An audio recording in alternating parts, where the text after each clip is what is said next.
Hey everyone, welcome back. In this tutorial, I will show you how to track and manage your subscribers in ManyChat by organizing and segmenting them with tags in 2025. This makes it easy to know who your audience is and send them the right messages. Step 1. Log into your ManyChat account and go to Audience.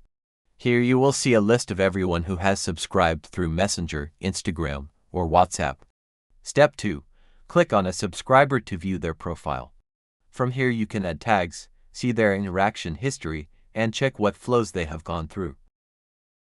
Tags are simple labels you can use to identify subscribers based on their interests or actions. Step 3. Create tags like webinar attendee, VIP customer, or interested in product. You can apply them manually or set up automation so tags are added automatically when someone clicks a button or answers a question. Step 4. Use these tags to segment your audience. Go to the Segments section and create groups of subscribers who share the same tag or behavior.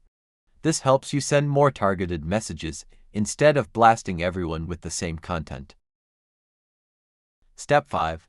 Test your segments by sending a small broadcast to one group and confirming only those subscribers receive it. And that is it. By tagging and segmenting subscribers in ManyChat, you can stay organized, personalize your conversations, and build stronger relationships with your audience in 2025.